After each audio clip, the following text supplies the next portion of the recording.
Okay.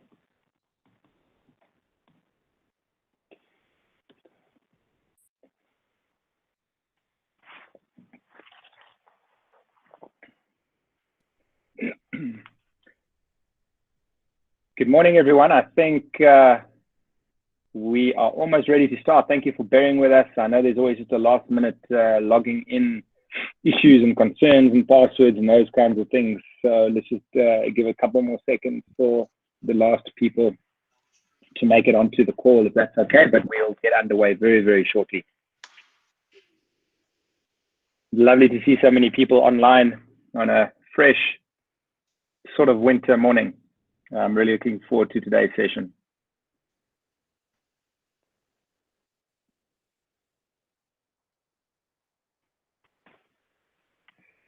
So I'll just, why don't we do this?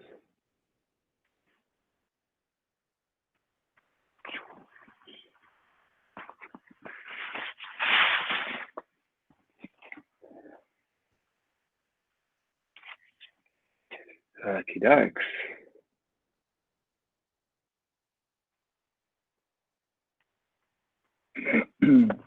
Okay, we're all ready.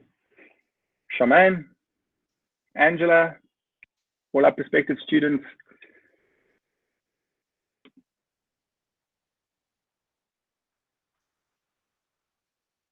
Okay, I'm going to leave my camera on just for a sec so you can see that there are real people that sit behind the IMM, and I think it's one of our core pillars that we'll talk about later, which is a human touch. But then just for bandwidth and other reasons, and as we present the presentation, I'll switch it off and make it slightly less distracting. But we're all here, and it's lovely to see. I can just see there's a ton of people on this call, and we're excited to get going on this. I see someone's just dropped off. I know they're going to be the odd connectivity issues. Okay, 9:07. Okay, I think it's a good time to get going. Fantastic. Thank you, Maria. Well, welcome everyone to our online virtual open day. Excited to see so many people on the call this morning.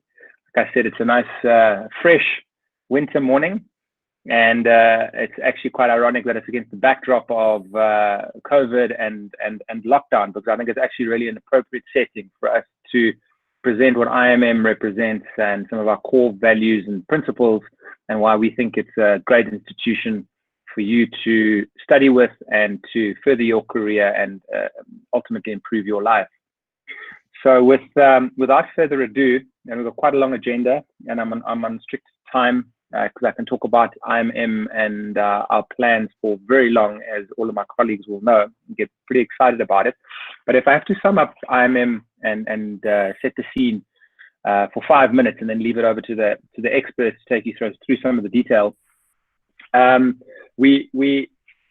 as I say, it's really appropriate against this COVID background, because the world is a funny place at the moment. The world isn't quite normal, and who knows what normal means going forward. And I think there are two themes that come out of that for me. And as I think about my family members and nieces and nephews and friends and kids of friends who are entering the tertiary education sector or world, what is my advice and what are my recommendations to them? And really, on the one side, when disruption happens, there's lots of uncertainty, as we're experiencing now, is the exact time when one should be studying and doubling down on relevant skills and education to take you into the new normal. It's not the time to press pause. On the contrary, it's the time to double down. Now, obviously, one needs to do it in a responsible way, choosing the right set of skills to augment your existing set. But certainly it is a good time. And then the second theme, I think, is with everyone, or most of us, or all of us really, having been in lockdown for a period of time, and some of us maybe now having exited lockdown to some extent, the digital world is really a compelling world. And what we strive and have strived, and I think we've accomplished largely, although it is a never-ending objective, is to bring the best of face-to-face and what that represents, the empathy, the interest, the personalization, individualization, and make it meet the best of the digital world, which is the flexibility, the convenience, cost effectiveness, et cetera, et cetera. So I think it is very relevant that we're having this conversation today with that backdrop. But if I quickly segue onto IMM and the four real pillars that we'd like to think about our business, or to frame our business, and that I think that I want to orientate you towards, so that as you are listening to the presentation, you can use that as a bit of a framework to reflect against and see what did Dalein say about these things. And I think these are four pillars where I am comfortable to say that we are best in class and at world standards along these four dimensions. So maybe first and foremost, very appropriately, is employability. I sometimes simplify it down to get a job, because ultimately when you're studying, there are some people who study for joy and personal fulfillment, but most of us, certainly I was in that situation, you're doing it to get a job, or to get a better job, or to get a promotion, or to get a series of promotions. And we hold that very, very dear to our hearts, and we take it very, very seriously. And we think about that every single day. So when faculty come in the mornings, that is what they're thinking about. They're thinking about bringing the theory, which is important, and the broader concept together with the practical implementation and how that is relevant in today's world. Maybe slightly more specifically, I won't spend too much time, but we also like to focus our qualifications on employable sectors.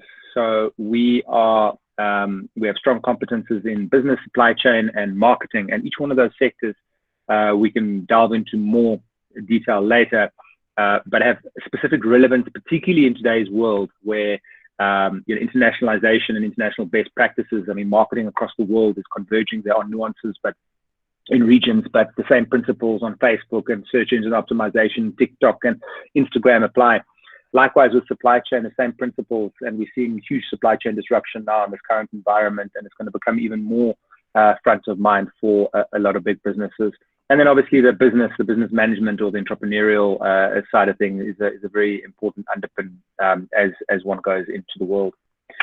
The second pillar, so if employability is the first pillar, the second pillar is best-in-class, world-class content. So the segue from employability to content is very easy to make, because what content? There's so much content out there, so much free content out there. How do we package it and curate it and make it as compelling for you as possible to learn the key things as easy and most time effective and the easiest way possible? And that's I suppose in a sentence what our faculty does, and what keeps them awake at night is continually looking at these changes, and our industries are disrupted and will continue to be disrupted, so our content needs to be updated and relevant, and we work really hard to make sure that is the case, and I can give you complete comfort that is indeed the case. The third pillar is delivery. And so as you're sitting and watching this presentation, and you'll see some video, multimedia, and you'll be talking to Angela and Cecilia and a bunch of other people, you'll see that we take the delivery platforms, and particularly on the digital context of that, very seriously. And we're very proud of what we've accomplished over the last 2 to 3 years. But it was never been more important than when we got this lockdown. I think it was the 26th of March. And there was a little bit of uneasiness and panic everywhere. And for us and our students, it was almost seamless. There were a couple of little adjustments that were needed to be made, but our business continues, and in fact, it thrives on the flexibility that digital media provides. So we don't try pick one channel and jam everyone in there. We have options or more static learning modes for people who just prefer the books, or the asynchronous learning from study guides. We have interactive stuff. We have videos. We have discussion forums. We have webinars. We have a whole host, and I'm not going to do justice to it, so I'll leave it to the experts in a little sec. But in the delivery platform, I think if there's one thing that I would like to leave you with today is the cutting edge nature of it, and to see how compelling it in fact is, and the flexibility that it will provide to you in your environment, in the context of your studying. And then from there, the fourth pillar, so if we've got employability, best-in-class content, delivery platforms, the last pillar that we really pride ourselves on, and I think it's something that is sometimes lost in the world, but particularly in education, is empathetic student support. In the digital distance learning environment, it's easy to forget about student support because it's a little bit impersonal. You sit at the other side of a computer, or you sit somewhere far away. And we have some really talented folk at IMM whose only job it is to solve problems, and they're almost online 24/7, responding to emails, responding to messages, telephone calls, and even proactively understanding where issues lie. So we try to take the student support across from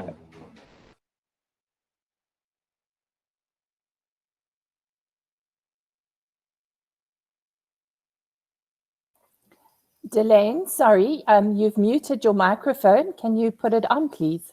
Sure, someone muted me. Okay, cool. Sorry about that. So I don't know where I lost you, but on the empathetic student support, we have a big team of people whose only job it is to solve your problems. And they're very talented with a huge amount of empathy, and they are with you every step of the way. And you can rest assured that proactively, but also reactively, they will address whatever issues you have, be it your finances, academic issues, where to write exams, where to hand in assignments, how to hand in assignments. And as we go along, it's becoming more and more proactive as we understand where the typical issues lie. And then we are in the process of, we customize various messages for you specifically. So we understand whether you've handed in your assignments, what your grades are, how many subjects you passed, where you are in your study experience, and we respond to that in a customized, individualized way. So maybe this is a final thought. That's really where the best of digital and the best of the empathetic face-to-face, and where we care about our students, really comes together, and where a lot of the magic happens. But I've already run over, so I'm going to get into trouble. But just again to say welcome to everyone. Thank you for taking the time to join us on a Saturday morning, and I hope you really enjoy the session. And I look forward to chatting to you a little bit later. Thank you very much, Dalein. Hi, everybody. My name is Angela Bruwer. I'm the Executive Academic Head of the IMM Graduate School of Marketing. And it's really a privilege for us to be here today to chat to you about our fine institution. And for many of you who are interested in university degrees and further education in the higher education space, I think the IMM will surprise you. We are really, really proud of the institution and hugely proud of the, just what we've managed to achieve in the distance learning space and in the contact space. So without further ado, I'm going to just quickly start off with myself and faculty. And, Nelson Mandela said that education is the most powerful weapon that you can use to change the world. And for us at the IMM, that's what we see. We see that education is a tool that we would love to use to not only enrich people, but to make the world a better place for all of us. And that sounds quite altruistic, but it's something we firmly believe in. And I would like to just tell you how we're going to quickly structure this. I'm going to chat to you just a little bit about the academic standards at the IMM, where we registered. And when I'm finished, I'm going to hand over to one of my esteemed colleagues, Dr. Cecilia Rosa. And Cecilia is an expert in learning and teaching in that space. And then two of my excellent faculty members, Claudine Buerta and Marzia, and they are specialists in the supply chain and in the marketing space. And please feel free to post any questions that you might have as we're going through the presentation. So from my side, I think it's critical that people understand, as a private higher education institution, we are registered with the Department of Higher Education and Training. And what does that mean? That means for you as a student or a parent who would like their child to study with us, we adhere to the strictest standards, and our degrees and all our qualifications are actually not only accredited by the DHET, but we go through a very rigorous and quite an arduous quality assurance process. So every single qualification that the IMM offers goes through the Council for Higher Education and is SACWA accredited. And that's very, very important, and just a word of advice. Any of you going to looking at studying, check the SACWA IDs of the prospective qualification that you're wanting to do. Check that it is quality assured. There are people who are offering things that are not recognized internationally. And that's my next point is, one of the first things parents ask me is, will my child get a job? And the second thing, which Dalein alluded to earlier on, and the second thing is it internationally recognized? And what does that mean? The fact that we have a SACWA ID, it means that other institutions know that our qualifications have gone through a really serious accreditation process. It meets the highest standards, and therefore they recognize those degrees. So obviously every institution has its own entry requirements, etc., etc.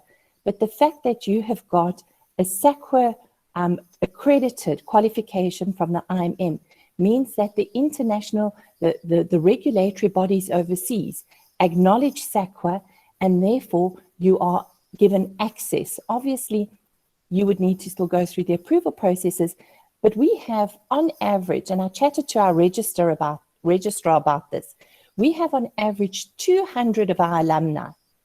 Now, I mean, we've been going for the last 55 years, but over 200 a year come back to us for their degrees, etc., proof of their academic records, because they are applying and are successful to other international universities and higher education institutions across the globe. So rest assured, from a parent's point of view, the degree is worth the paper it's written on. I'm very cognizant of people invest in their future, and we need to make sure that we meet stringent academic requirements to make sure that your degree is worth what it is, and that you're not wasting your money and it's not recognized or acknowledged. I think the other thing that is really important that comes back to the will I get a job is the fact that our degrees, we work with industry bodies and professional organizations all the time. I go up to Zambia, I go up to Zimbabwe, we Skype people overseas in the UK constantly, checking that we have got the most relevant content, and that our qualifications are what the industry are looking for. That it's not just us sitting going, oh, here's an old textbook, let's put a qualification together. No, we custom make our degrees and our certificates and our diplomas so that it's stuff that industry is actually looking for. And in fact, we hold colloquiums with industry. Last year, we had a supply chain one and a marketing one, where we get really, really senior marketers and supply chain managers, and we ask them, what is it that you're looking for in a graduate today? And what is it that would make them employable in 30 or 40 years' time? So that's on the industry side. And then on the professional bodies, as I said, I go up to Zambia and to Zimbabwe and present at the professional bodies at their conferences and that, and get input from the professionals across the continent to hear what it is that the professional bodies are looking for the graduates, both in marketing and in supply chain. Thanks, Maria. You can move on to the next one. So if we're going to have qualifications, as I said, that are industry acknowledged and professional bodies, that it's acknowledged by international institutions, and that the CHE and the Department of Higher Education give us a big tick, how do we go about doing that? And I want to reassure you that we have a faculty, probably, and it comprises of part-time and full-time people, of highly specialized academics, not only in their field of expertise, that the subjects and the modules that they're lecturing, but also in terms of understanding the pedagogy of academia and of their teaching and learning. It's a science to set assessments. I always say our purpose when we set assessments, and it's very tricky from an academic point of view, is we don't want to trick our students. We want to test their knowledge. And for us, it's really, really important that our academics understand the art of setting papers, of marking papers, of giving students feedback. So yes, the industry experience in that counts for a huge amount, but as does their academic expertise. And because we're a fairly small institution, when I say fairly small, I mean we've got thousands of students, but we're agile and we don't have a lot of bureaucracy and red tape. So we can change things to adapt to what is happening in industry. We have the ability to adapt, and I'll take COVID as an example right now, is the IMM as a distance learning institution, we also offer certain classes face-to-face. Overnight, we managed to get all of those classes online, and we reset a whole exam batch. So it's over 100 modules, as well as resetting the format of the exams, etc., within 3 or 4 weeks, so that our students could complete the semester. In fact, they finished writing their exams yesterday. You know, we realized that it costs them money. They can't defer to another semester. And so for us, it was absolutely critical to be agile and to adapt, and also to be progressive and forward-thinking. If I look at the people sitting in faculty, they question the status quo. They look for clever ways to do things. And because we are a distance learning institution, people aren't sitting in classes all the time. We have the amazing ability to use professors and doctors from other institutions. And that gives us the ability to cherry pick. So we go out and we look for the best lecturers, the best tutors, people with huge amounts of experience, people who will engage with our students and challenge them. And that's an amazing part of the model that we employ from an IMM point of view. And I think probably the biggest thing is we want to educate our students. We don't want to just school them. You know, and I put the quote here by Martin Luther King Jr. It's the function of education is to teach one to think intensively and to think critically. Intelligence plus character, that is the goal of education. So for us, it's also about the person. It's not just teaching them stuff. It's how they think about things. Are they problem solvers? Are they creative? The way we set our assessments are to encourage that new economy thinking in our students. And Cecilia is going to talk a little bit about how we are almost creating platforms to make our students more and more 4IR ready. I think the approach to our qualifications, and this has always been a challenge for us, we have academic rigor. You know, students always make a joke. Why do we have to reference? And I always say, well, if you're going to go and do your doctorate at Oxford University, you need to know how to reference. We use the example of when you're doing a presentation and the CEO says to you, where did you get that research from? And you go, oh, well, I don't know. You haven't referenced it properly. It becomes problematic. So yes, you do use it in the real world, not just in academia. But we try and instill that academic rigor in our curriculum. As I said, the industry relevance, most of our assessments, in fact, almost all of them, we use case studies and practical application, because what's the good of having the theory if you can't physically apply it to the students in their daily lives, in their work lives? And so for us, it's absolutely critical that the students can apply practically. And then obviously the employability. You know, when a student leaves us, they must be able to go and find a job. And what we've taught them must enable them to be able to go out and be employable. The challenge, however, is, and I use the example, you can see my age.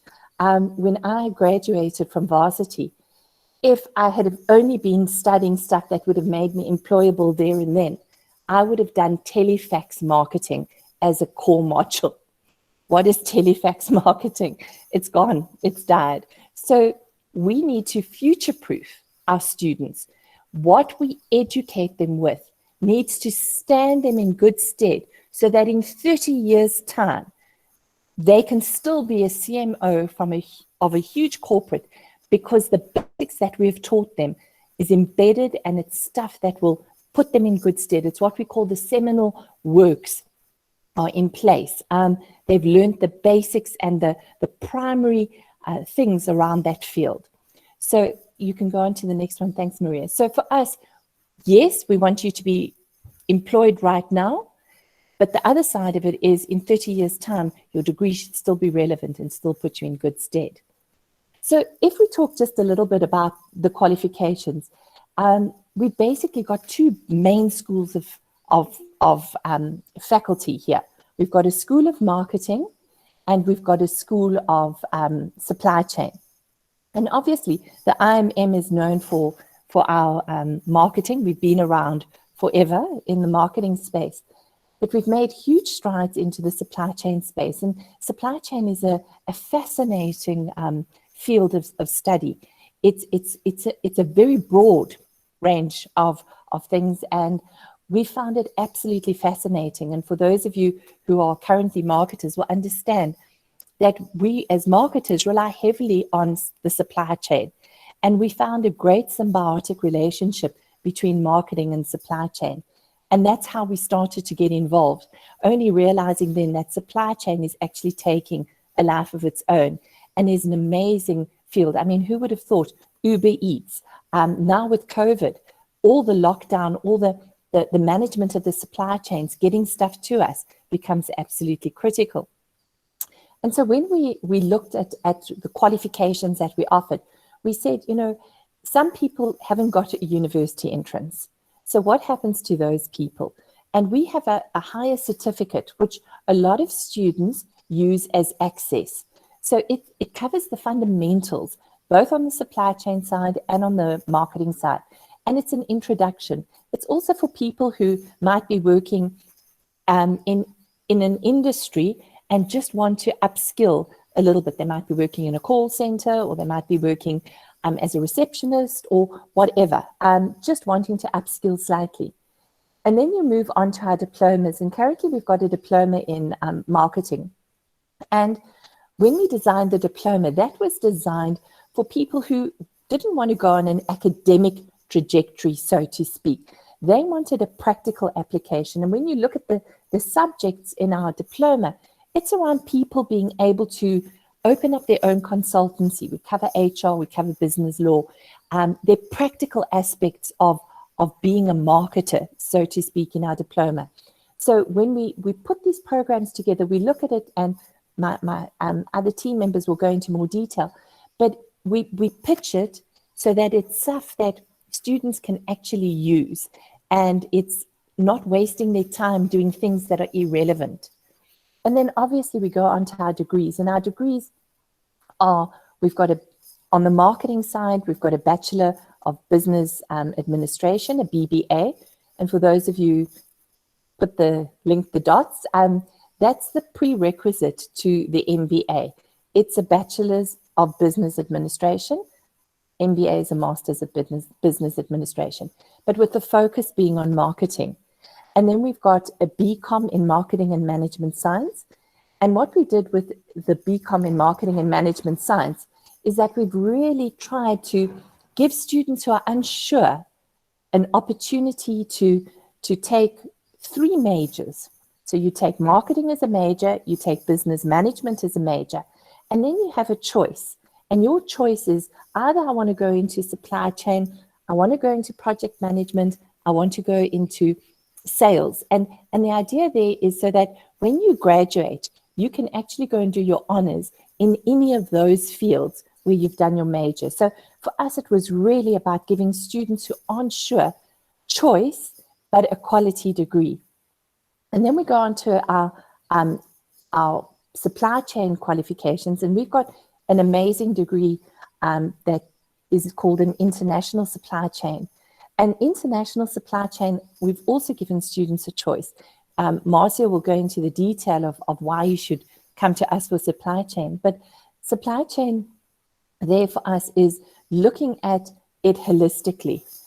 It's not just so focused on one area. We give our students a choice. Procurement, you know, a lot of people don't realize procurement is part of the supply chain. Transport and logistics, you know, most people think, oh, supply chain, that's either warehousing and distribution, or it's trucks, it's freight. And the way we've designed this qualification, it allows students to specialize, but still have a holistic view of supply chain.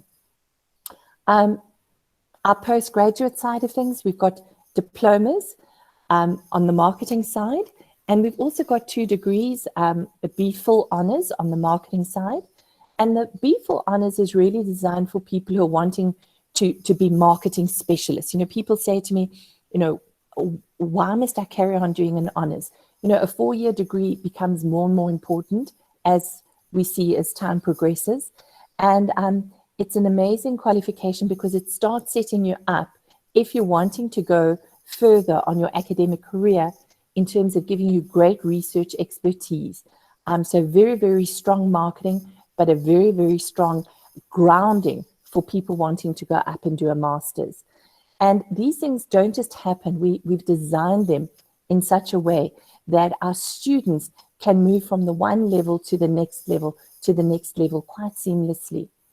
We have a new qualification that's in the process of being registered, which will probably be ready at the end of next year, which is an honors, a BCom honors in supply chain. So we're really looking at the whole picture for our students, making sure that there's rigor, but there's also the fluidity to be able to move up from an academic perspective. And then I want to just chat very quickly about, so what are the IMM graduates? What is it, or who is it that we actually are breeding here? What does our alumni look like? What are our graduates? And, when I go and I look at who's actually studied through the IMM, it's quite interesting. We have a huge number of our graduates who don't end up as CMOs, but actually end up as CEOs. And I was at, as I said, a conference in Zimbabwe, and we've got graduates there who are, head up banks. And I said to them, that's so interesting. We thought most of our students would end up being, marketing directors and the like. And they said, but we understand our customers. We understand the business because marketing touches every aspect of the business, and that the IMM has given us great financial understanding. It's made us great business people.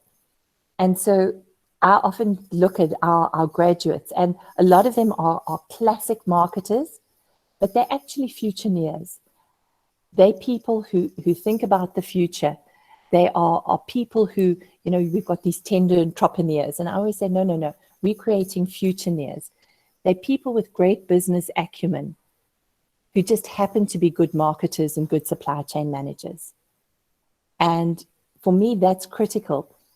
Our graduates sit around boardroom tables.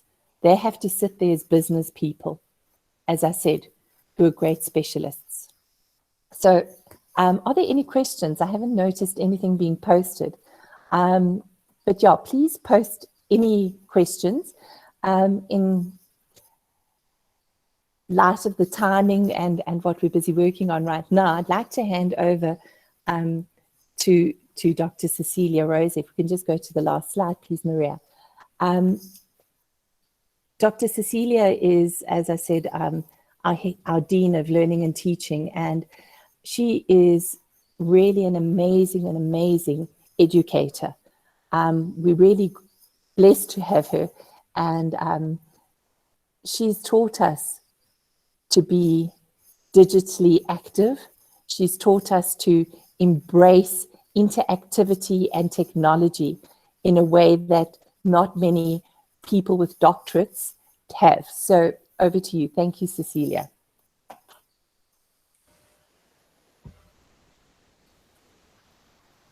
Good morning, everyone, and thank you for joining us in virtual space today. This is quite a unique experience. Before I start, I just want to ask you if you would like to post in the chat why you are interested in, or which one you're interested in. If you're interested in marketing, if you're interested in business, if you're interested in supply chain. Let's see which ones you're interested in, if you can just post that for us. And also whether you're actually working in that environment already. I think, and I've been thinking about this for a while, especially now with the coronavirus making us all prisoners in our homes. I think in the world of business, people in marketing and supply chain management and in business itself are probably the most crucial individuals, because you are now being stretched and thinking out of the box. You can't use the same marketing principles anymore. The world has changed. You have to think on your feet. And that's exactly what we train you to do. What we're trying to do is in our learning and teaching, we don't teach you dead theory.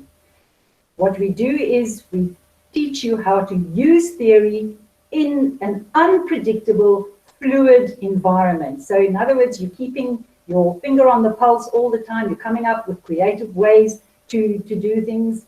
For those of you who know Edward de Bono's lateral thinking, well, that's where we want to take you, is to teach you how to think laterally so that you can adapt to the most extraordinary kinds of environments that you need to be working in. I wonder, Maria, if you can just change it to the next slide, please. I see a lot of people posting. Hey, wonderful, wonderful. Okay, and this is also how we like to teach, especially if we are looking at distance learning students. We don't like to just tell you things. We like you to tell us things. We like to engage with our students as well. So you, in those tutorials that we offer you, there will always be that to and fro, because communication is a two-way street. It's not a one-way street. So when we, in this presentation, you're going to see there quite a number of values that we espouse to. And these are, for example, that we want you to be able to function in the world, in the 4IR kind of environment. It's a very challenging, and it's becoming more and more challenging in the workplace. And so your role as a marketer or in supply chain management or in the business role is absolutely crucial. And so we need to make sure that you are prepared for that. You can't walk into your environment with your textbook under your arm, and every time there's a problem, try to find the answer in the textbook. It just doesn't work that way. All right, so what sets us apart? How do we do learning and teaching? How does it happen at the IMM Graduate School? I've already mentioned that we like to have an engaging kind of environment. We want our students to feel safe in that environment. So any kind of academic discussion that goes on has to be in a safe environment with our students.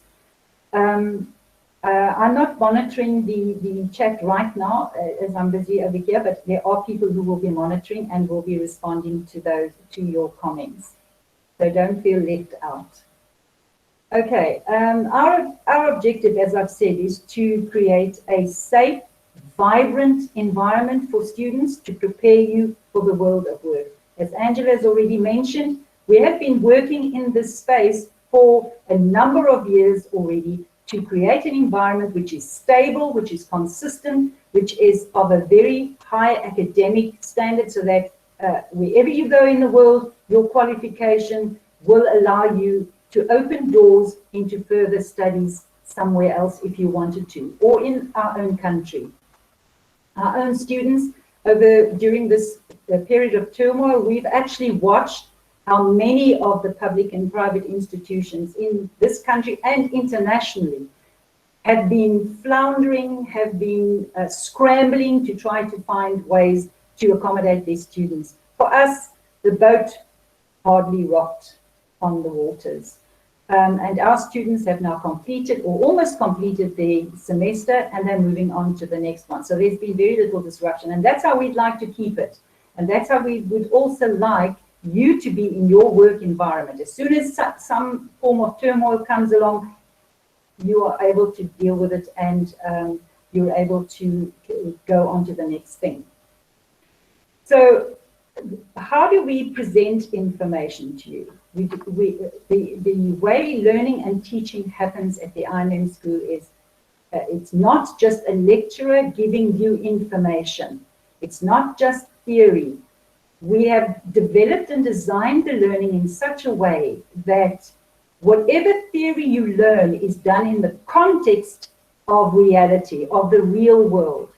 And we use subject experts who themselves operate in the real world. So they know what they're talking about. It's not just they have book knowledge, they have theory, and they are going to transmit that theory to you. And then when you go into the workplace, the theory may not necessarily always adapt to the workplace. the subject matter experts are people who operate in the real world. So they can tell you how the theory is working in that real world. So the learning that and teaching environment that we create is to prepare you for that real world. You'll have opportunities to debate theories, to develop your own point of view, to be independent thinkers, because that is a very, very important skill for us, especially in the fourth industrial revolution kind of environment, where you need to be an independent thinker, you need to have a point of view. So it's not just, we can't just teach you theory, we also need to teach you how to use those particular skills. We've been creating this learning environment for the last number of years. And as I've said, the stability is there, the consistency of the consistently high standard of education is very important, and we continually strive to do that. But at the same time, we expect from you as the student to have a consistently high, or produce a consistently high standard of academic work as well. There's very little tolerance for students to just coast through. If we see that is happening, we have a student support center, and you'll hear about that a little bit later, where the students are encouraged to keep going, to keep moving on, to attain higher and higher standards of their own. So the learning needs to be real and authentic. That's really, really important. Maria, if you can just move on to the next slide. Right, so how do we present it? We have a learning platform, and the learning platform contains all the learning resources that students require. Here you'll see an example of, and I'll show you a little bit later as well, an example of how the learning is presented to you, so that it is given to you in a context. It's not just a lot of words on paper, because you know, when you're a retired student, you've been working all day, and you then have to come and you have to wade through pages and pages of words. What happens in a situation like that, more often than not, is students tend to lose motivation. They're not interested. They procrastinate. I would like you to own up whether you're a procrastinator. You can tell me on the chat session. Are you a procrastinator? If you're a procrastinator, is that because you are bored and tired and you really don't feel like studying, so you leave it until the last minute and you do your assignment just before you're supposed to? Own up if you are. You can put it on the chat session. Okay, so apart from learning the study guides, which have been converted into e-study guides, which have multimedia, which brings the world of theory into the real world, we also have, I see, yes, people are owning up. We have the study guide, which is real, which gives you all the multimedia that you need. And inside of that as well, you can, while you are studying, also assess yourself. So there are little activities that take you a minute up to maybe 3 minutes. Every now and then in the study guide, you do that and you get immediate feedback. How well have I done? And then you can move on, or you can go back and study that section again. There are discussion forums, and the discussion forums are not just there for you to post, where can I find the study guide, or where can I find the article. It's there for you. Remember I said right at the start, we look at debate, we look at critical thinking about aspects. You can debate with your peers, with your lecturers, with your tutors.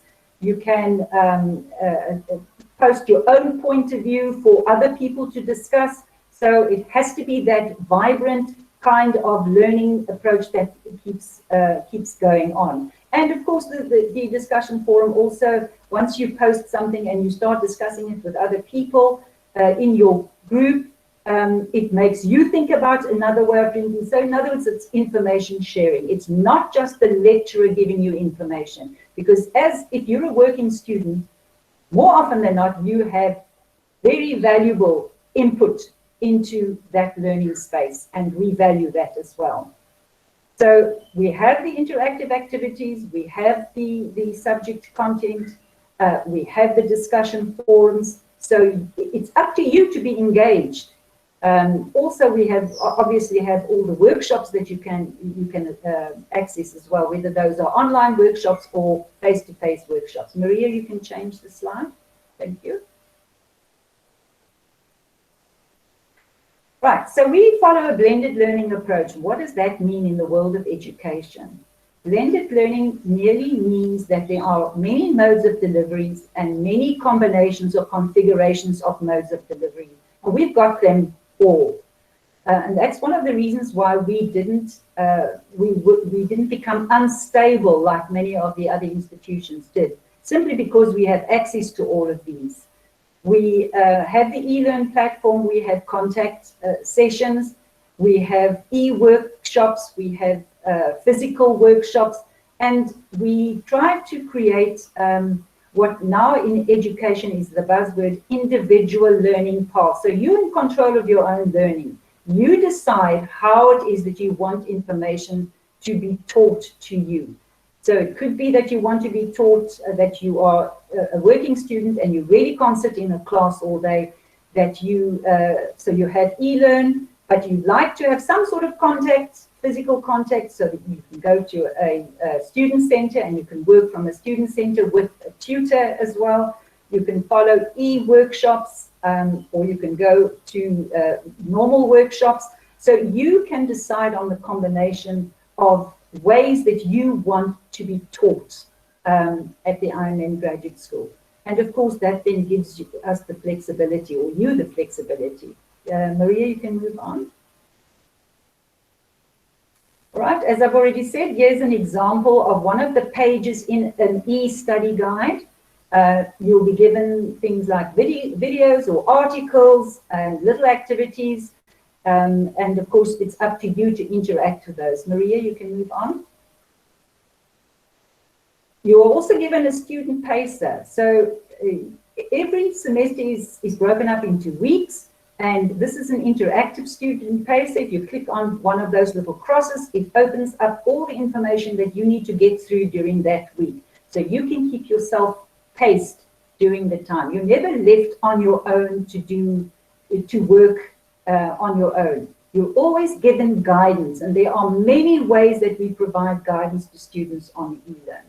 You can move on, Maria. This is an example of an interactive activity, which this one will probably take not even 30 seconds to do. You would be given the activity, you click on whichever option you like, and Maria, you can move on. Then it tells you immediately what the answer is and whether you got and how much you managed to get for that answer. So you always, while you are studying, you work through the information, you do your little activity. You see that you haven't done quite so well in the activity, that means you need to go back and study that section again, and then you move on again. Okay, Maria, the last one, the last slide here. This is the home page where you will find all the information that you need, and most students tend to move towards My Modules. And behind My Modules, you'll see all the modules that you have registered for. Now, behind this particular slide, for those who have the who will be getting the presentation, you all will be getting it, I'm assuming. There is a little demo video to show you what the inside of eLearn looks like, and I hope you enjoy that. And that's my story. If you have any questions, please feel free to post them, and somebody's going to answer them for you.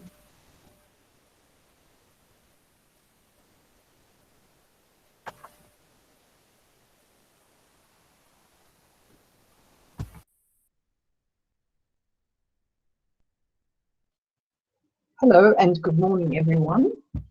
My name is Marzia Storpioli, and I'd like to share with you this morning the latest developments, or some of the latest developments in supply chain management, which speak to a very exciting future for supply chain professionals.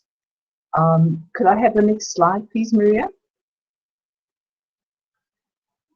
A year ago, the average consumer would not have been very aware, if at all, of their role in a supply chain or the fact that they were reliant on supply chains in general.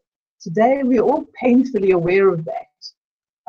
We have been regaled with information on the media about the shortage of protective clothing for our healthcare professionals, not just in South Africa, but around the world. And here there are two headlines, one from the Times in the US and one from the World Health Organization, explaining the challenges worldwide because a supply chain has in fact broken down. So we all now know exactly what a supply chain is all about. And, oh, Maria? Okay, so we all know what a supply chain is. We're all painfully aware of what happens when a supply chain actually breaks down, as indeed many have. The supply chains globally have failed spectacularly. Maria, are you still there?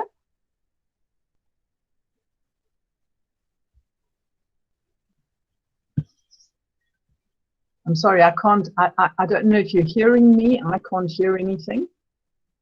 Marcia, we can hear you. Oh, good. Thank you, Angela.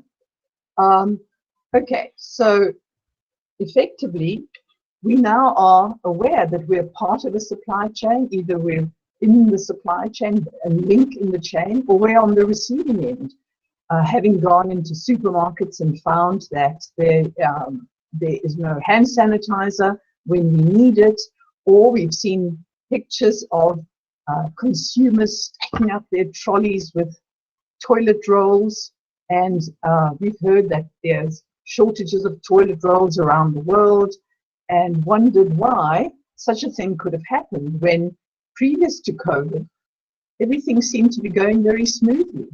So what lessons could we have learned? And if I could have the next slide. What lessons did we learn? Are we learning about the failure of supply chains due to this massive disruption, which is the pandemic, COVID pandemic? The first lesson the world has learned, and businesses have realized, is that there is an acute shortage of skills within supply chains globally. This means that the right people were not in the right places to be able to predict what would happen when the pandemic hit. And since disruptions are going to continue, if not increase in the future, businesses realize they absolutely have to have more professionalism in their supply chains. The second lesson that's been learned is that supply chains are fragile, and the fragility has been demonstrated by the fact that our medical supply chains around the world have failed. They've been unable to continue with the normal supply of critical items to healthcare professionals, and in other areas as well, in areas of food supply. And suddenly we've realized where Wuhan is. If we didn't know it before, we realized where Wuhan is in China, because they were a key member of a supply chain that produced items that were used around the world. And the fact that the supply chains were so fragile, it meant that those items could no longer be supplied. And therefore the disruption emerged or displayed itself in everyday activity. And the third lesson that was learned or realized by the businesses was that, in fact, disruption is not a once in a century or once in a lifetime event. Disruptions will occur much more frequently, and they will be more severe. If I could move on to the next slide. So, what are these new developments? What new thinking has emerged from the disaster and the distress of the COVID pandemic? Well, the first new thinking and a novel direction in strategy is with our very own SASOL. SASOL is a world-class organization that specializes in chemicals, in the production of chemicals. And today they have redesigned their supply chains to be able to produce the chemicals that are needed for sanitizers, not only hand sanitizers, but other form of sanitizer products as well. And this is a capability they've always had. It just wasn't seen as relevant for them as a business until the pandemic hit. And they now realize that perhaps for South Africa, the production of sanitizers is key to the economy of South Africa, and it's something that they should be concentrating on.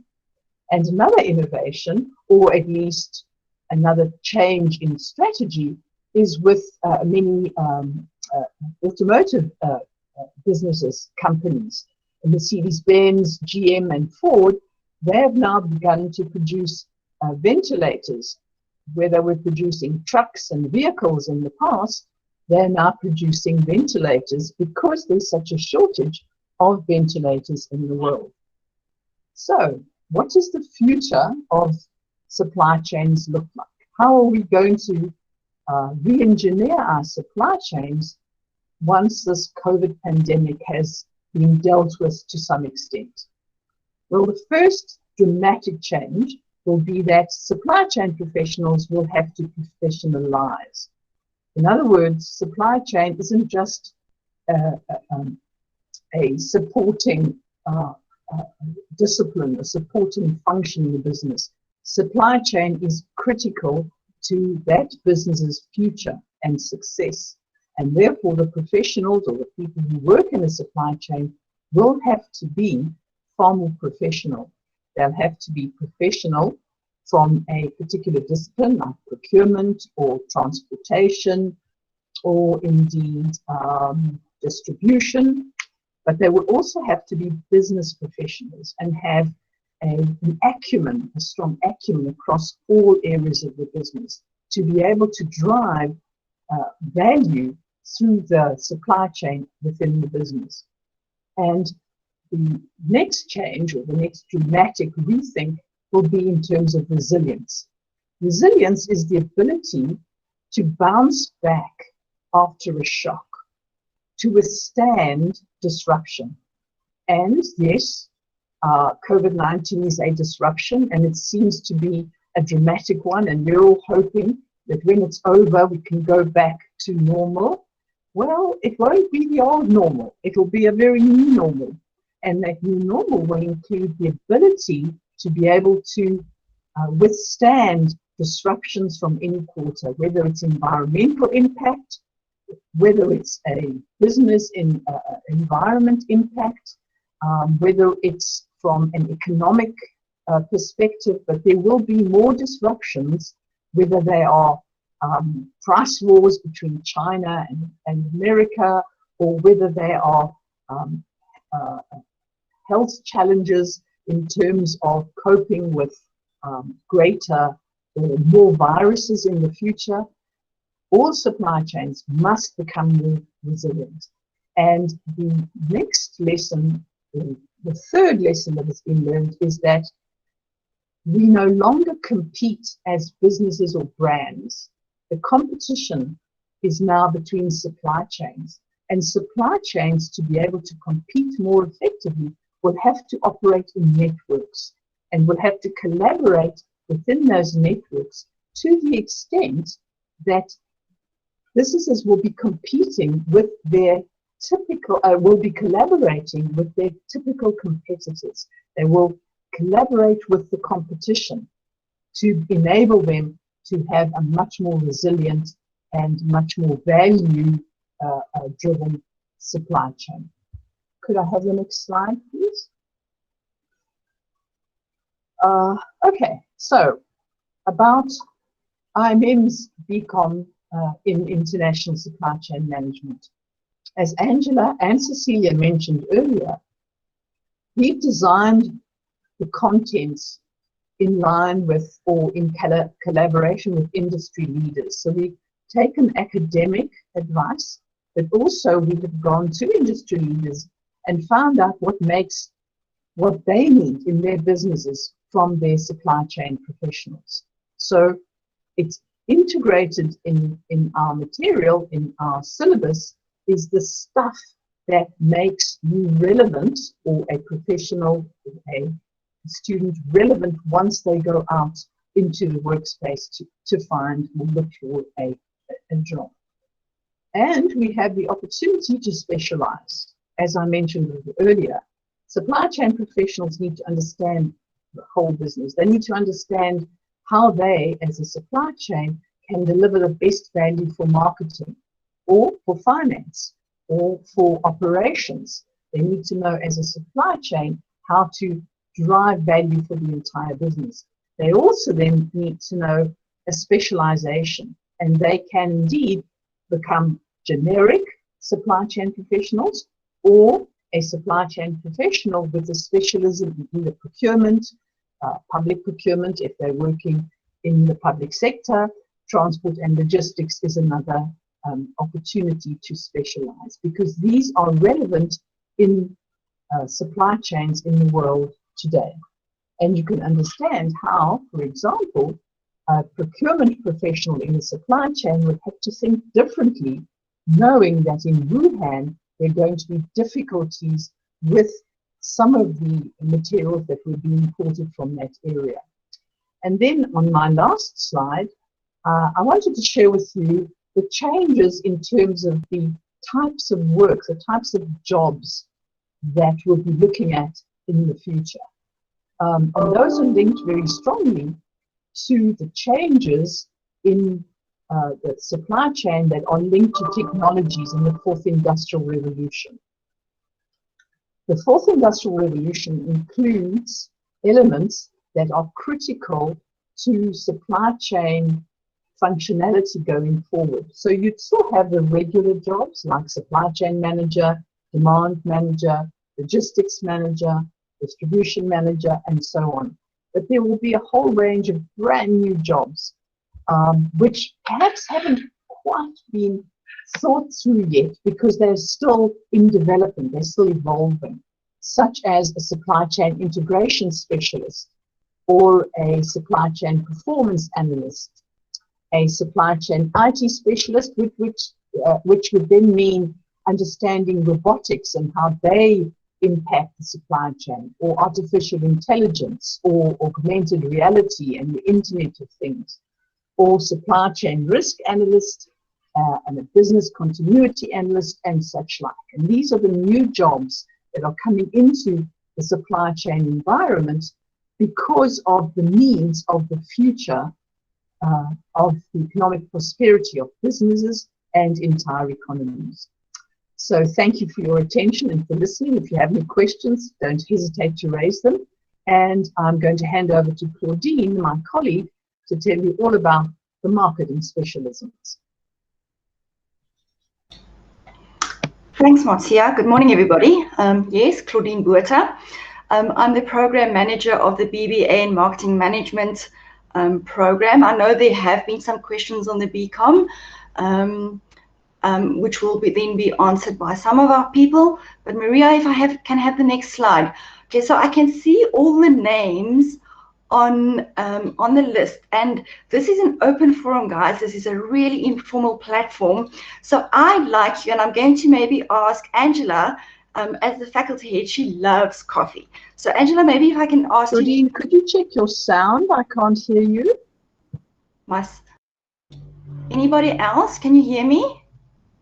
Can anybody just tell me? I can hear you perfectly. Okay, thank you. I can hear you. Okay, thank you for confirming. So Angela, I know you're a coffee lover galore. So if you can either tell us or write to us which brand of coffee did you drink this morning, and if you've still got the coffee machine and why. Charmaine, maybe you can tell us whether you've purchased anything online before, ever. Joshua Vickery, can I potentially ask you that if you stand, or anybody else for that matter, stand in the shower and you sing an advertising jingle, what would that one be? What is that one thing that sticks in your head, that one advertising jingle. Maybe Dr. Cecilia, the coronavirus. You're not the shopper. Okay, so Dr. Cecilia, I'll ask you, what is the first thing or word that you think about when you hear the word Mercedes-Benz? Okay, Tsepo, if you can hear me, have you gone to the shops and seen any empty shelves? Okay, and then maybe let me just look for a nice Clarice. You mentioned that you're interested in marketing. Okay, what was the most difficult buying decision you have ever made? Okay, so let's just look what happened here. Okay, so Shemaine says she's bought from Take-A-Lot a couple of times. Angela talks about her Philips coffee maker and the beans at the House of Coffees. Good choice, Angela. Cecilia correlates Mercedes-Benz with old men. I'll have to, Cecilia, my husband drives a Mercedes-Benz. I'll have to tell him what your view is. Okay. Anybody else, anybody online that, Kareem, Gregory, tell me what your thoughts are on any of these questions that you have here. Joshua, Joyce, anybody. What, if you can answer me, you can either write or tell us if you've got a microphone. What are your opinions or choices or ideas on any of these questions? And then whilst you're typing, the amazing thing about all of these diverse questions that I've put up there is that marketing is the link between all of these questions. Yes, Joshua, the Night Just Do It slogan, we all know it. We all recognize it. Whether you are in the States, whether you are living in Brazil, Old Money the driver most probably inherited from his parents. Yes, Karine, maybe. Okay, so we've all got different views, and that's what I'm trying to allude to. Maybe Maria, if we can have the next slide. Marketing is such an amazing qualification to have. It's such an interesting and diverse topic, if I can call it that, to study. And on my slide here, my middle a little earth ball. What I'm trying to say here, Clarice, absolutely, uncertainty about the quality. Yes, marketing guys make the world go round, because everything we do, everything we think, everything we touch, every part of a company has to do with marketing, whether we realize it or not. Okay, so if we look at the top right-hand corner, strategy, a company, and if I would, this is just my personality, but strategy sounds so heavy and long-term, but a company cannot compile a strategy, a corporate strategy, without including marketing. Marketing is a crucial component of any company and where it's heading and what it should be doing, what kind of products it should be delivering, the kind of customers that it will be servicing, etc., etc. So there's definitely a huge long-term element within marketing. Now, research. If you don't know what your customers want, if you don't know what the goods and the bad, or the good and the bad of your products are, your services are, you're going to provide the wrong thing to your customer, and obviously you're not going to have sales. So research is an integral part of. I'm not following the conversations now, Angela. I saw you said, let's just read what Angela says. She's worked on the Mercedes-Benz advertising accounts as an account director, so she's biased. Pure German engineering. And that's the answer that we genuinely get if we think about the Volvos and the Mercedeses and the BMWs of the world. But there are other perceptions as well. Okay.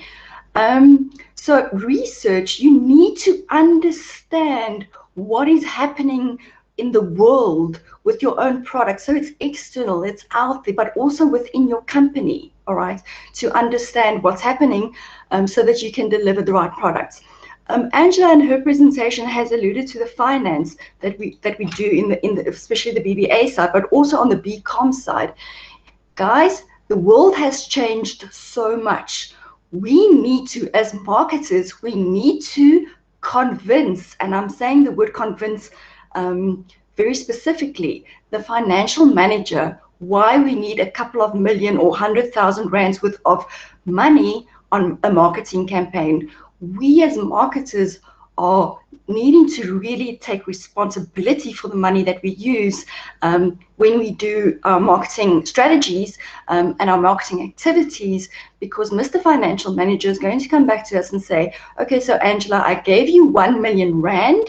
How much return did that give us at the end of the day? So we need to understand finances and how finances is used in the marketing scope. The customer, probably the most important, interesting, strange phenomenon that we have in marketing. We need to understand their needs. We need to understand why they are loyal. We need to understand, like somebody just now said, why they prefer quality or not. All right.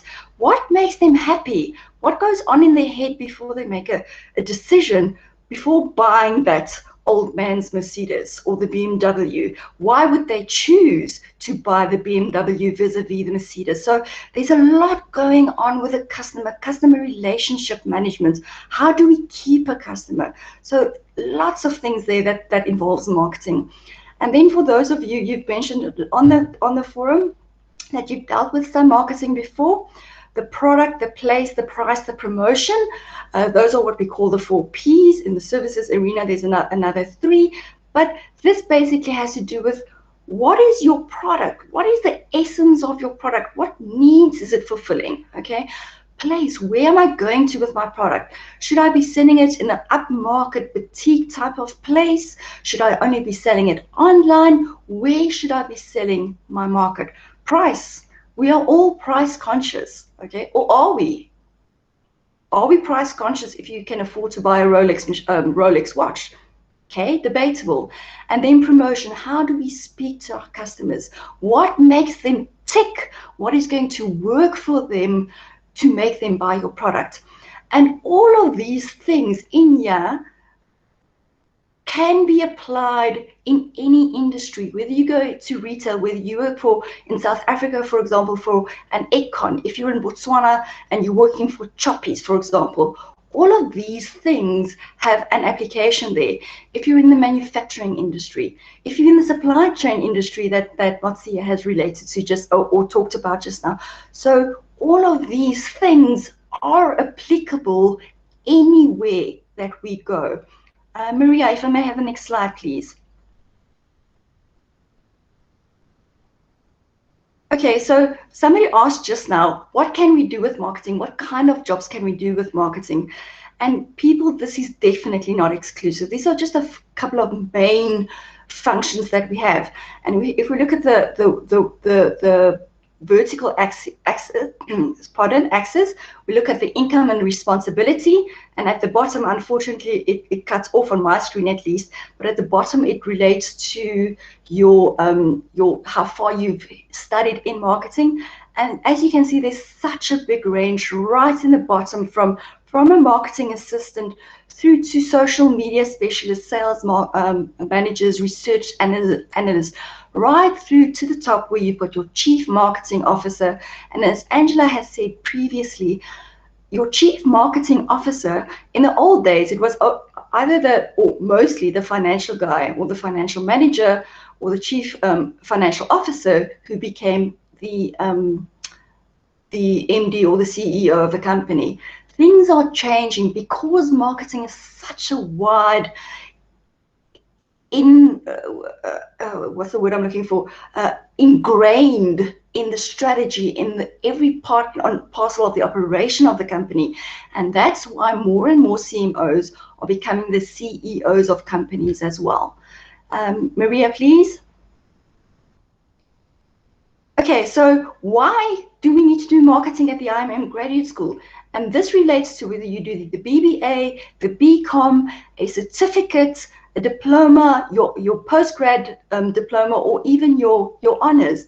Why IMM marketing? Okay, because of that continuous engagement that many of my colleagues have already referred to. Okay, I can, for example, tell you in my program, the lecturers, I've got 15 modules within my program, of which It includes 13 lecturers, and only one of them is a full-time academic person now with yonks and yonks and yonks of experience. All the other people are in industry currently. So they bring that vast experience, those interesting tales to share, to make your studies so much more interesting. They bring that to the forum, they bring that to the table, and it enables them to share real life experiences with the students. And of course, that makes it more interesting for us. Holistic.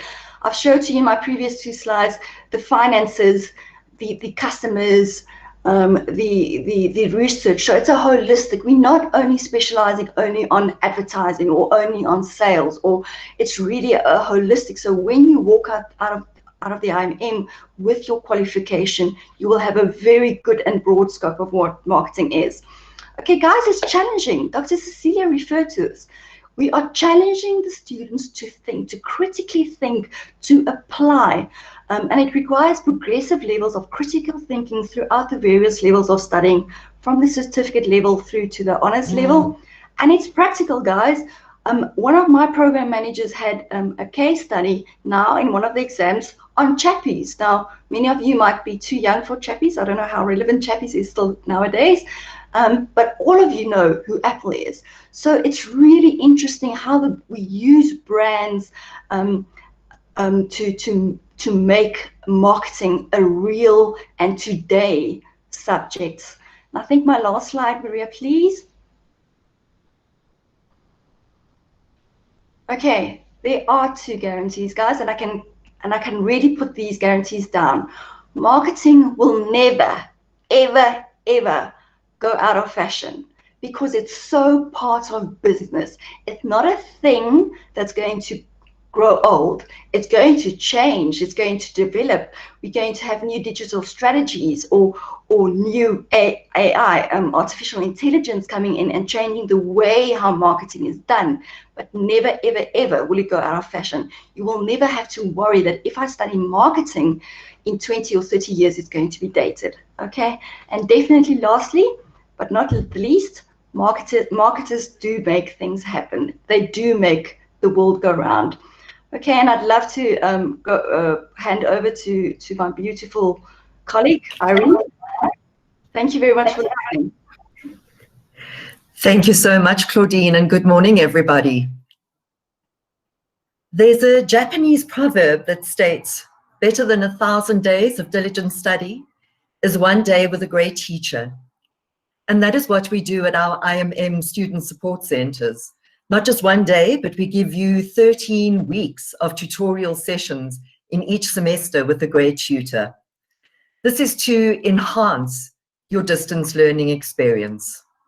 The risk of feeling isolated, which is often experienced in distance learning, is significantly reduced when you become part of a community. At a student support center, I think if you want to move on to our next slide, please, Maria. At a student support center, you can collaborate with other students, so you can bounce ideas off each other. You get to understand concepts from each other. You get a varied perspective of module content and learn from each other. You will get immediate feedback from tutors who, as Claudine mentioned, are really experts in their field. They come with a wealth of experience that they will share with you, and they'll help you to keep pace with the learning content, which can often be a problem when you're bouncing off work, studies, and looking after a family when you're doing distance learning. So as mentioned, being part of a student center is all about community, where you'll motivate others and others will also motivate you. So what is a tutorial? A tutorial is not a lecture. You're not going to find yourself in a lecture hall with 500 other students and a lecturer up front teaching you out of a textbook. In these sessions, you'll be guided through the pacer, you'll thrash out difficult concepts, and you'll learn how to take your theory and apply it practically. Our tutorials encourage students to think critically and to solve real-world problems. Our groups are small, so you're not just a student number.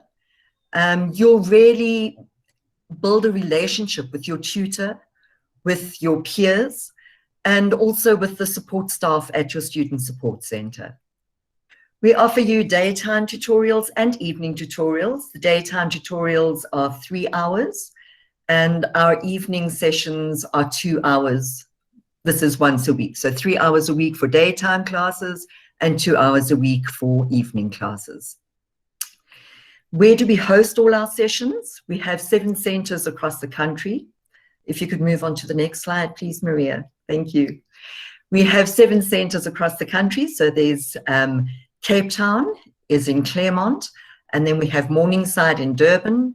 We have Edenvale, Sandton, and Mill Park in Johannesburg, Brooklyn in Pretoria. And then if we can move on to the next slide, we have our beautiful new center in Stellenbosch. We'll be moving into the center in January. And we're really excited to move into this new state-of-the-art space. Each of our centers is really a unique experience. In Stellenbosch, most of the students are school leavers, so we only host daytime tutorials in Stellenbosch, where if you had to go to Sandton, it's predominantly people in the workplace and predominantly evening classes. If we could move on to our next slide. So top of mind at the moment is most probably how has COVID-19 affected our student support centers. Fortunately, with the IMM being at the forefront of online education, we were able to digitally support our students during lockdown and ensure that there was minimal disruption to their studies. We will continue, I saw earlier there was a question around this, we will continue with our e-tutorials during the second semester. They were really, really successful, and we had such positive feedback that we will continue with this mode of delivery in conjunction with contact tutorials at all our student support centers.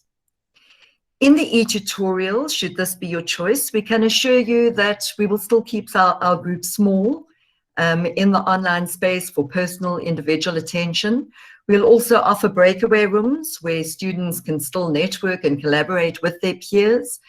And we will provide additional mentoring by tutors.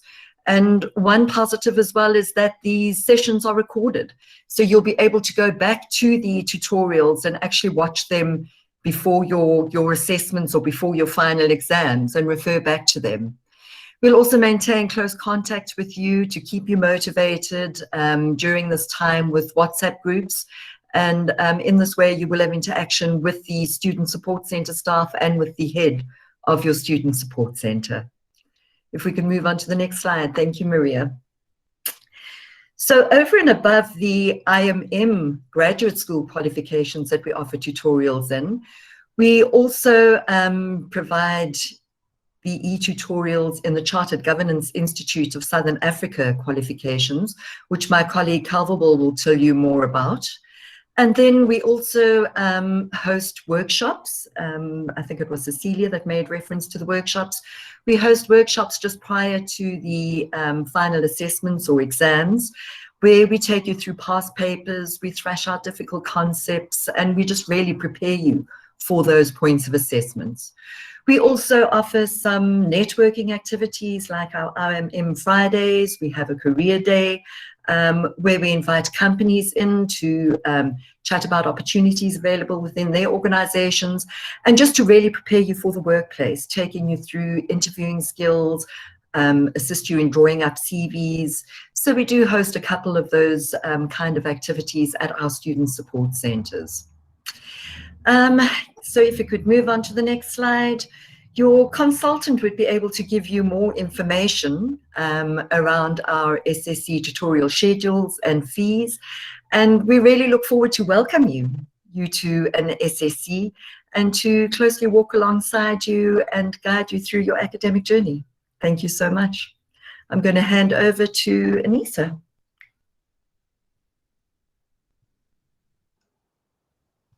Good morning, everybody, and thanks to my colleagues for setting the scene for which is going to make it very easy for you this morning to decide to study with the IMM. Maria, can you please put on the next slide for me? All right, so I'm just got one slide. I just want to also let you know that a number of our recruitment consultants are online at the moment. So if you've got any questions in terms of registering, etc., you're more than welcome to post those and they will assist you. But I just wanted to quickly share with you and illustrate you how easy it is actually to start studying with the IMM. And as I mentioned, my colleagues did a great job of setting up why you should study with us and also give you insight into our awesome qualifications.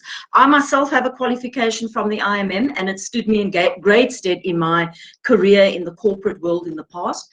And hence me working at the IMM, I truly believe in these qualifications. So you're welcome to apply online on our website.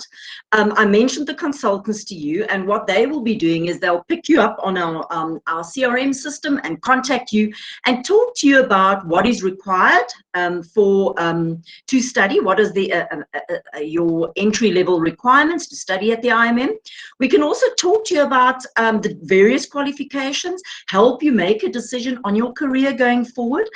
So we will guide you through a process of understanding what the different qualifications are for and what your career trajectory will be with those qualifications in your pocket.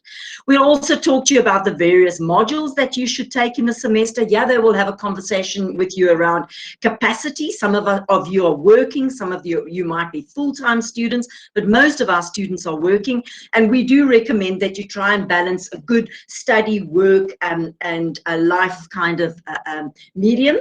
We don't want to rush you off your feet or have you do too much and then at the end of the day you don't pass or it's not good for your work, etc. So it's good to have that conversation to understand what capacity you have and what does each module entail in terms of a specific semester.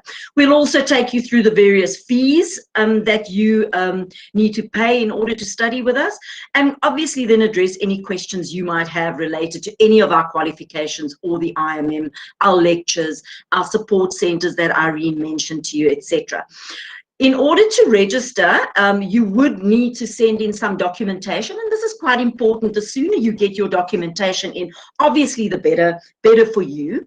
Our registrations for the second semester of 2020 end on the 30th of July, so you do have about 8 weeks, but I wouldn't delay. I'd get it in sooner than later, and we'd need information like your identification documentation, your latest or your highest qualification, etc. But our consultants will guide you through the process, remind you to send it, and make sure that they assist you in the progress of your application.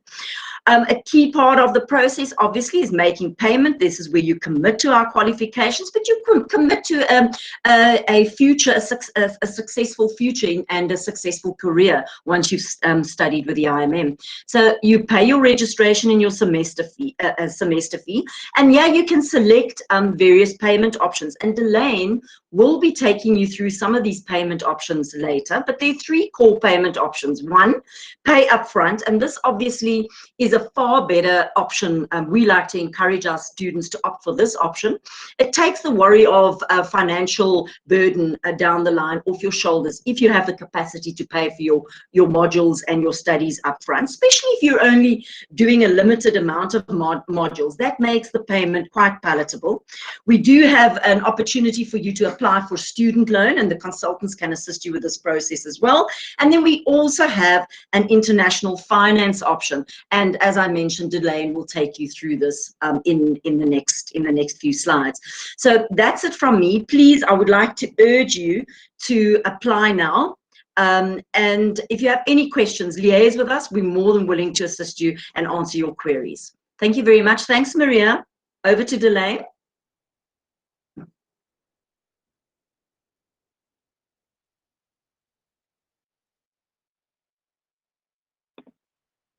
Hi, everyone. Back again. I was going to get my camera. I always struggle to find that mute button. So just a quick word on our fees and payment options. The fees, I won't go into too much detail on right now on this session. They vary between the various qualifications, and but one aspect that I just want to highlight in particular is that in the theme of getting studying sooner rather than later, and particularly in the current environment, if affordability becomes an issue, IMM is flexible in that you can choose as many or as few modules, subject to a maximum, that you would like to study. So if you want to get going with one module in a semester, that is possible. And if that fits your budget for now, given some of the uncertainty, that's very doable, and we would encourage that. And it's, you know, it's that old adage, how do you eat an elephant? It's one bite at a time. So how do you complete a 3-year qualification? It's one module at a time. So if you want to start with one module and that fits your pocket or that fits your time schedule, then you're quite welcome to do that. If, however, you have some time in your hands and you can do up to 4 modules in certain semesters, or we probably recommend 3, you're welcome to do that as well. So that is a flexibility that's built into the IMM model, and you should certainly take advantage of it. But back onto the fees side of things. So as Anissa alluded to, the upfront payment is either typically through you, your parents, a guardian, a sponsor, or a company. It is the easiest, and it really does take the stress out of the system, as Anissa mentioned, in that your fees are taken care of and you can just focus on the studying in advance. However, in the current environment, we realize that is not possible for everyone, and it is, yeah, it's a pertinent question, and it's front of mind for most people. And it's not lost on anyone that it's called, you know, this education and the qualification is called an investment in your future. And an investment implies sacrificing some time and in this case, monetary resources for something better in the future. So if the fees are not possible at the current juncture, we have 2 alternatives. We've recently partnered with a institution called Study Loans for You. Study Loans for You is basically an aggregator of sorts, and takes the hassle and the administration burden away from ourselves and yourselves, and basically plays the role of assistant through the process with banks. They've negotiated on the other side due to volumes. They've negotiated, and I've looked at some of the terms in various banks, some really attractive terms. And so I can hand on heart say that these funding options are very good. It depends on person to person, but the rates that I've seen are at times quite a lot less than prime, and some good payment terms. Now, it depends on your qualification and the duration of your qualification, and then your personal credit profile, exactly the terms. So I can't go into much more detail than that, because it'd have to be on an individual basis. But just suffice to say that the terms are really attractive, and they haven't partnered with one bank. So, and the importance there is that if you currently bank with one of the big 4 or 5, it is 9 times out of 10 beneficial for you to obtain your study loan through that institution. So they wouldn't, if you're banking with Nedbank, they're not going to push you to Standard Bank because they've got a deal there. They're going to find the best deal for you, and typically it is with a bank that you currently bank with, you or your family members bank with. The process is very painless. All you need to do is highlight it to your recruitment consultant that you are interested in the study loan, and they will do 2 things. We'll send your details to Study Loans for You, but we'll also send you a link to complete some basic information to apply for the loan. And the information really is some personal details, ID numbers, etc., which you could complete in a matter of minutes. And then they do require, in order to do the credit application, they do require bank statements and 3 months of pay slips. With that, they within 3 days they'll be able to approve and present the study financing package to you. So I think that's quite attractive, and something that I'd really recommend you look at quite closely. And like I said, I think one of the most interesting features is the repayment terms can be pushed out quite long, and service only an amount of interest in the short term. The final payment option is the internal IMM payment option. This option has some pros and cons, but really what it comes down to is a similar process to study loans for you. So we would also like you to apply for a credit or obtain a credit score and a credit rating. Our terms are less attractive in most cases than the banks, and for a couple of reasons. One of them is our repayment terms are only over the duration of the semester that you're studying with. So if you're studying with us this semester, we would break up your payment into chunks, whereby it would be repaid by November of this year, and in semester 1 it would be repaid by May of that year, May or June. So from that perspective, it's less interesting and or less compelling than applying through an institution that you may already be banking with. But feel free to have these discussions with your recruitment consultant, and they will guide you along the way. The processes and the forms are relatively self-explanatory, or very self-explanatory.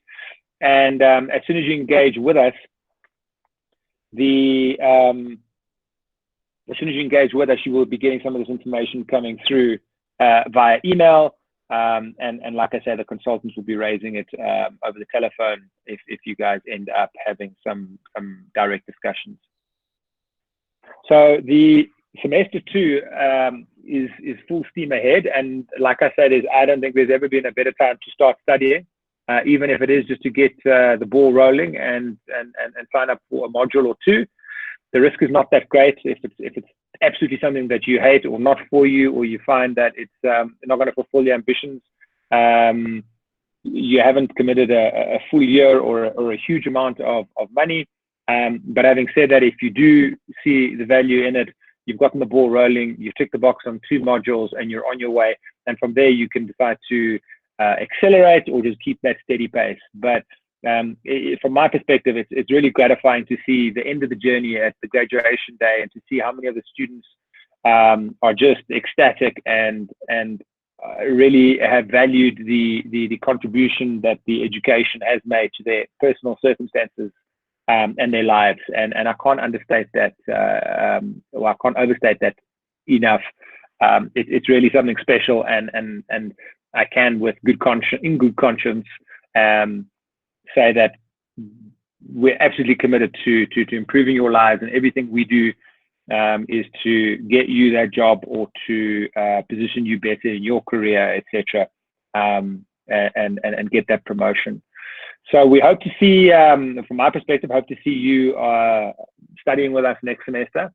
And you would have probably seen in the comment section, as I've been seeing our recruitment consultants have the finger on the pulse. They really will hold your hand through every single step of the way. So you don't have to worry about that. And if you do, you can just escalate it. We're really all about our customer service and making it as easy and as painless. But having said that, also making sure that you make the right decision for your career. So maybe in summary, if we segue, sorry, if you just go back, Maria, just 3 slides back, one more. Yeah, there we go. So just to kind of come the full circle, and hopefully we've given you a good feeling about who we are, our DNA, our culture, what drives us, what we're about. And I'm repeating my introductory little speech, but we really focus on our best-in-class content, and I think you've seen some of that coming through. We've only had 10-20 minutes, but I think it gives you a little window into how seriously we take these things and how we apply our minds in terms of staying relevant, not only in a South African context, but in a global context as well. On the compelling delivery side of things, I couldn't be prouder. I can really, hand on heart and in good conscience, again say that this is best in class. We cover all the bases. We've got real people sitting behind our digital platforms, but our digital platforms are set up to provide as much autonomy and flexibility to you, the student, as possible. If you want to study late at night, early in the mornings, long sessions, quick little bite sizes, whatever it is that works for you is possible with the IMM, and we pride ourselves on that.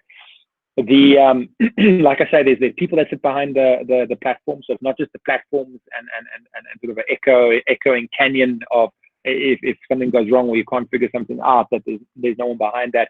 We have people like Lars and Lauren and Irene at the student support centers that take a serious amount of pride in supporting you, and we've all been there, right? So we all know how tough it is to balance the work, the family, the relationships, etc., with studying, and so we're there as a safety net and providing as much support. I think this is the only word I can come up with. And so if we go on to the next slide, so we talk about some just emphasizing some of our sort of features and benefits, or how we like to think about ourselves. But we do stay in small groups. Our classes and in the context of webinars and lectures, etc., and tutorials, small tutorial groups, customized, individualized. We have, like I say, real people, so you have access, real people sitting behind the platform, so access to lecturers when you do have academic issues or problems with exams or with assessments, etc. There are processes in place, and again, I know it sounds trite, but the access to a real person is really, really important in a digital sense. E-discussions, e-tutorials, we've seen them working, and they have been in place now, particularly during COVID, and stood us in really good stead, and not only allowed us to operate during COVID, but actually enhanced some of our experiences for students if we were able to well, sometimes you need to be forced into certain environments to fully appreciate what the digital environment can offer. So as everyone's gotten used to Meet and to Zoom and to Microsoft Teams, you can see how compelling it is, and how well, I guess it's quite intimate, actually. I mean, you don't want 200 people on a platform like this, but having 20, 30 people is quite compelling. Less travel time, more convenient, cheaper, etc. Recorded, you can access later. There's really so many. This is really the future. I know they've been saying it for a while, but it hasn't really caught on, because everyone thinks that sitting in a lecture hall with your cup of coffee and listening to a droning lecturer, because it's been done for 200 years, is the way to go. I think we're going to see a new way of doing things, and we are definitely at the forefront of that. Assignments, online submissions, etc. It's all digital. It doesn't have to be digital, although the submission has to be digital, but you can do it from and access some of our resources from the study support centers. But equally, if your kids go to bed at 9 o'clock and you go between 9 and 11, well, do it then and submit it. We're all about flexibility and accessibility. The examinations, the final assessment, maybe just a very quick word on that. So we evolved quickly. It's probably the biggest thing that change we made in our model, and we'll see what happens when COVID is sort of done. And the question, I guess, is it ever done? I mean, are we ever going to have a vaccine? So is it always going to be there? Are we going to be comfortable writing exams in exam halls? So we've transitioned onto a full digital submission for our final assessment, and we're quite proud of how that has gone. So again, here, there's going to be nothing that's going to hold you up in your path and your trajectory in getting your qualification and taking that next step. So if people are comfortable going back face to face, well, we'll have some of those in place. If not, we've already migrated everything onto a digital platform, and we'll continue to enhance and augment that. Next slide, Maria. So I've talked a lot about this, and I'm not going to read the words on the slide, but just suffice to say that this really gets us out of bed in the morning. And if you get to meet, and some of them are on this call, the staff who sit behind the student support, it's really, really key, critical. In some respects, it's a funny business model that we have, because we not everyone's going to pass, right? So we don't have a 100% pass rate, because it's just not how academic institutions work, and their curves and those kinds of things. So some of you may fail a module here and there, which is weird, because you're paying us to fail, which which doesn't make sense, but it's part of the business model. But the point is, that side of it we can't control. What we can control is how we engage with you and give you the best possible chance of success, and then also deal with the aftermath of that. Is where did it go wrong, or how can we help you more? We noticed that you may have struggled, etc. And we have, like I said, emphasized, we don't have bots sitting behind it. We have real people with big hearts who have all been in your position before, not too long ago, wanting you to be as successful as you possibly can be, and leaving everything on the field, so to speak, to make sure that that is the case. But that is the words, talk is cheap. And I just encourage you to engage with as many people and test that, as many people within the IMM as you make your decision, and see if that is the case. Test it and see what kind of response you do get from our help team or from our recruitment consultant team.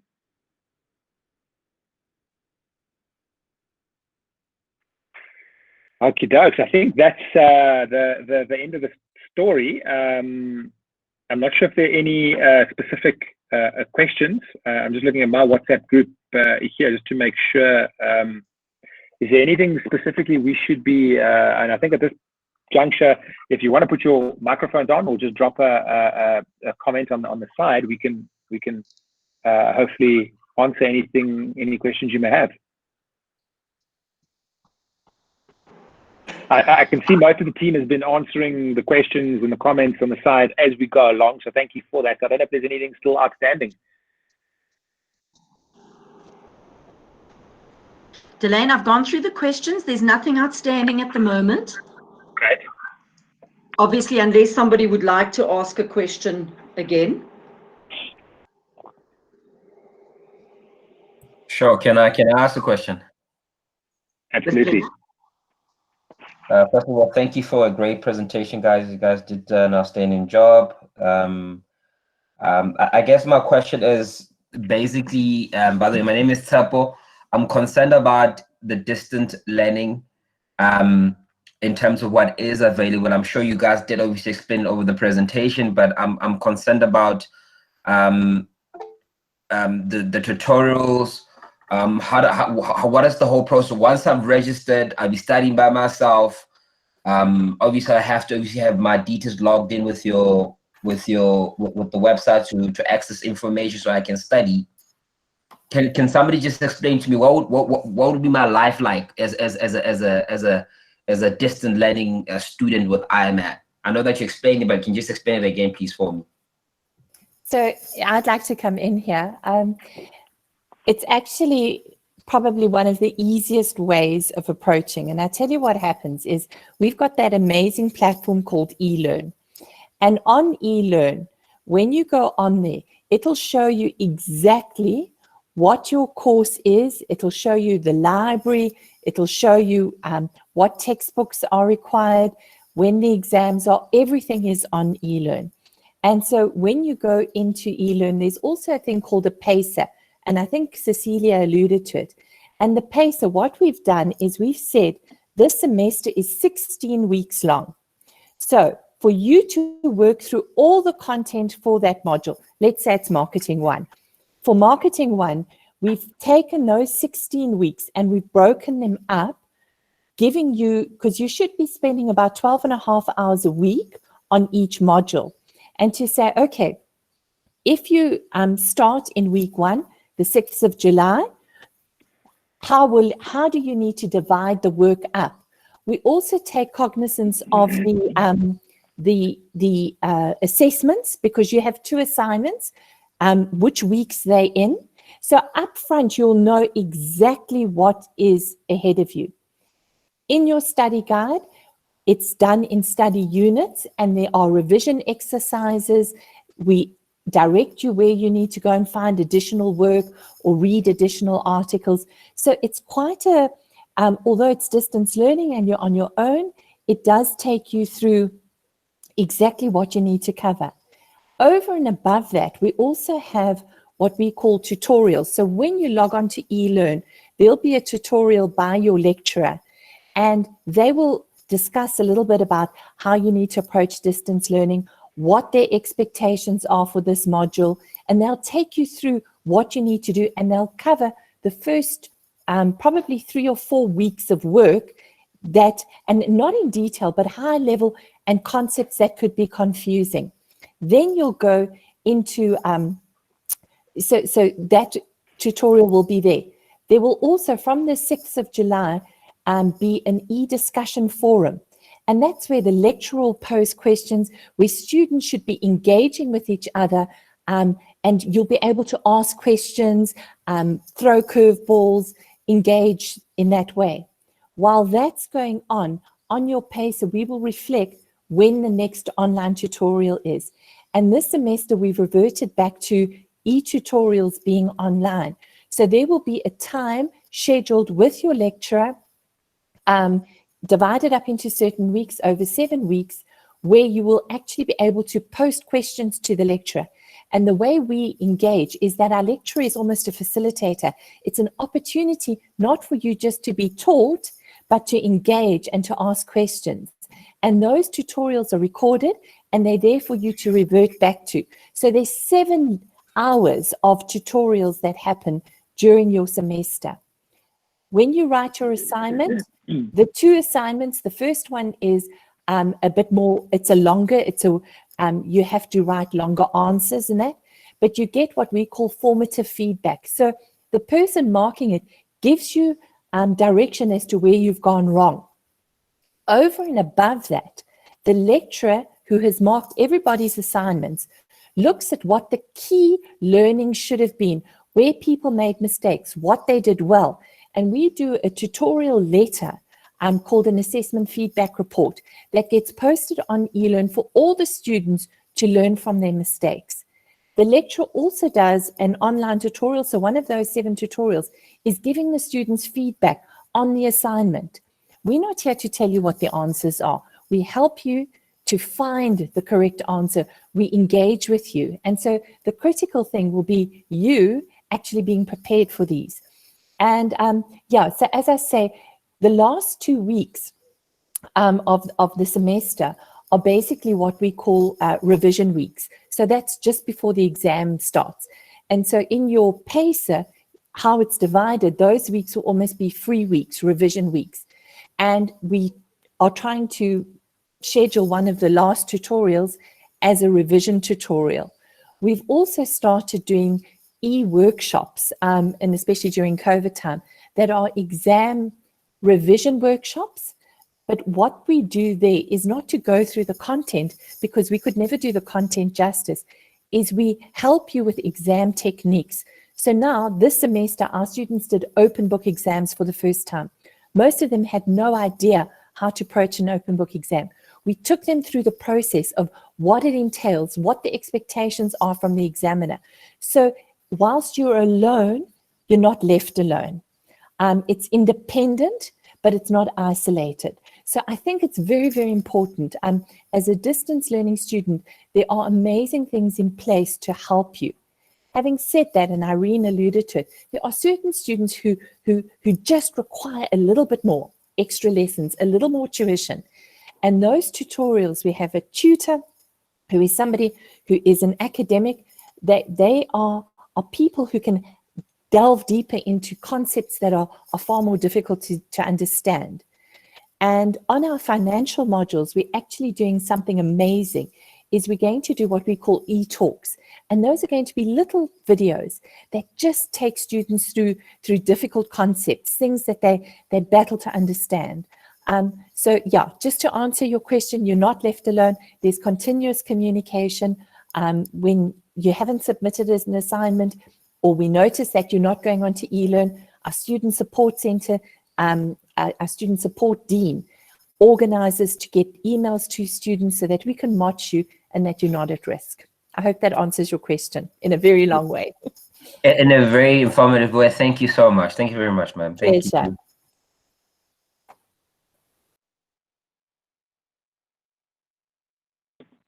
Is there anything from anyone else that we can help with, or but we're around, for a phone call or via email or messaging.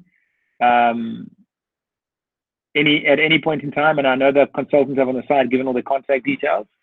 So feel free to reach out to them and put our service and our student support and our empathy to the test. We've made lots of promises today.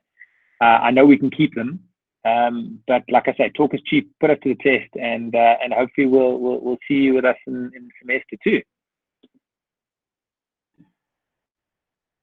Quickly see, I'm just looking forward to meeting. Looking forward. I'm just making sure we're not missing any of the. Fantastic. Okay, everyone. I think that wraps everything up, and enjoy the rest of your weekend, and thank you for joining us on a slightly fresh, wonderful Saturday morning.